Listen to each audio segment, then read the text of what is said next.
वृत्रासुर की कथा। एक दिन श्री रामचंद्र जी ने भरत और लक्ष्मण को अपने पास बुलाकर कहा, हे भाइयों, मेरी इच्छा राजसूय यज्ञ करने की है, क्योंकि वह राजधर्म की चरम सीमा है। इस यज्ञ से समस्त पाप नष्ट हो जाते हैं तथा अक्षय और अविनाशी फल की प्राप्ति होती है। अतः तुम दोनों विचार कर कहो कि इस लोक और परलोक के कल्याण के लिए क्या ये यज्ञ उत्तम रहेगा।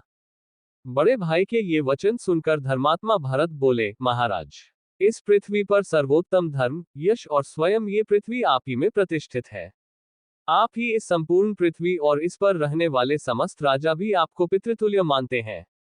अतः आप ऐसा यज्ञ किस प्रकार कर सकते हैं जिससे इस पृथ्वी के सब राजवंशों और वीरों का हमारे द्वारा संहार होने की आशंका हो। भरत के युक्तियुक्त वचन सुनकर श्रीराम बहुत प्रसन्न हुए और बोले, भरत, तुम्हारा सत्य परामर्श धर्म संगत और पृथ्वी की रक्षा करने वाला है। तुम्हारा यह उत्तम कथन स्वीकार कर मैं राजसूय यज्ञ करने की इच्छा त्याग देता हूं।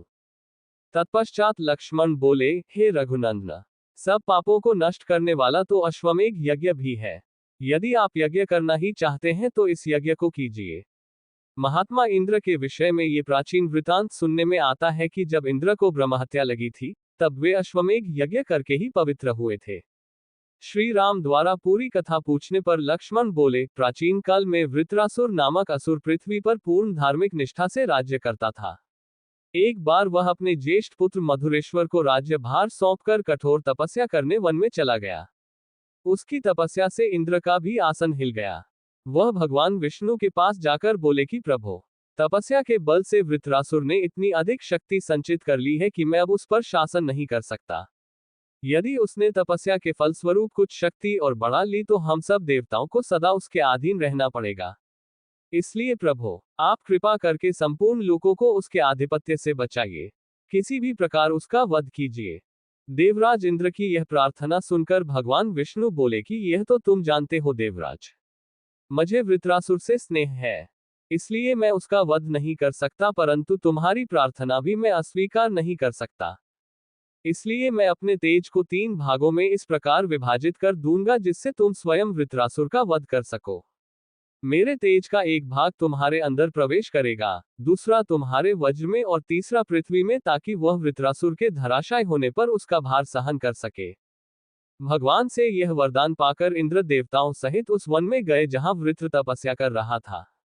अवसर पाकर इंद्र ने अपने शक्तिशाली वज्र वृत्रासुर के मस्तक पर दे मारा।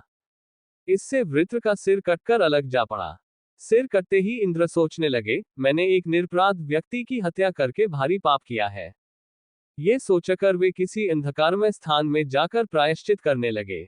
इंद्र के लोप हो जाने पर देवताओं ने विष्णु भगवान से प्रार्थना की कि हे दीन बंधु, वृत्रासुर मारा तो आपके तेज से गया है, परंतु ब्रह्महत्या का पाप इंद्र को भुगतना पड़ रहा है। इसलिए आप उनके उद्धार का कोई उपाय बताइए। ये सुनकर विष्णु बोले कि यदि इंद्र अश्वमेध यज्ञ करके मुझ यज्ञ पुरुष की आराधना करेंगे तो वे निष्पाप होकर देवेंद्र पद को प्राप्त कर लेंगे। इंद्र ने ऐसा ही किया और अश्वमेध यज्ञ के प्रताप से उन्होंने ब्रह्महत्या से मुक्ति प्राप्त की।